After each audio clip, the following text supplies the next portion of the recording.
London विच नवाज शरीफ के नाम से नामालूम अफराद ने 3 गाड़ियां रजिस्टर्ड करा लईआं। नवाज शरीफ के लंदन ऑफिस की तरफ तो जारी किए गए एलामिया कहा गया है कि सिटी ऑफ लंदन पुलिस ने मामले की तहकीकात शुरू कर दी। इस काम का मकसद जुराइम करके इन्हां दा ताल्लुक नवाज शरीफ नाल जोड़ना हो सकता है।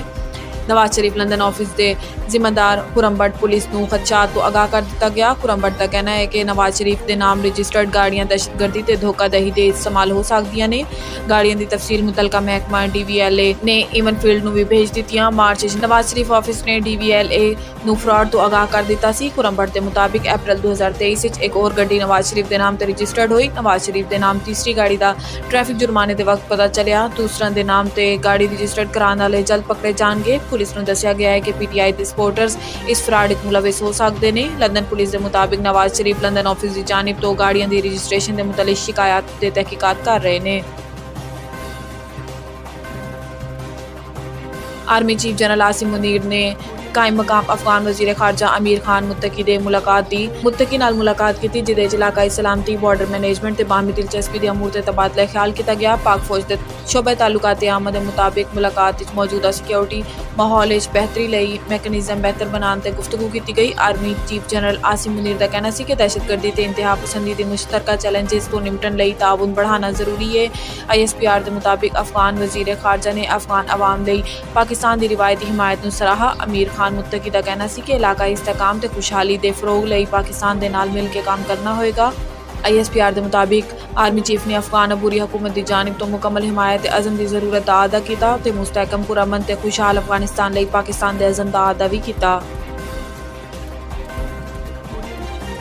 Army chief general Asim Munir ने चीन के वजीर खारजा किंग गैंग नाल मुलाकात की जिदे आर्मी चीफ ने चीन पाकिस्तान स्ट्रैटेजिक ताल्लुकात लई पाकिस्तान के अज़म का अदा किया ते CPEC मनसूबे लई चीन की मुकम्मल हिमायत का इजहार किया। पाक फौज के शोबे ताल्लुकात आमद के मुताबिक चीनी वजीर खारजा नाल मुलाकात विच आर्मी चीफ ने कहा है कि CPEC चीन के बेल्ट एंड रोड इनिशिएटिव का एक अहम जुज़व है। आर्मी चीफ ने इलाकाई ते बैनुल अक़वामी मामलात ते पाकिस्तान लई चीन की गैर मुतज़लज़ल हिमायत नूं सराहा। चीनी वजीर खारजा किंग गैंग ने ब्रदर मुमालिक के दरमियान दरीना स्ट्रैटेजिक ताल्लुकात की अहमियत नूं उजागर किया। इन्हां ने CPEC ते होने वाली पेशरफ्त इत्मीनान का इजहार किया ते ऐसी बर वक्त तकमील लई चीन के अज़म का अदा किया। चीनी वजीर खारजा ने इलाकाई अमन इस्तेकाम बरकरार रखने लई पाकिस्तान की कोशिशों नूं सराहा। मुलाकात विच खिते दी सिक्योरिटी ते उभरती हुई सूरत हाल ते भी तबादला ख्याल किया गया।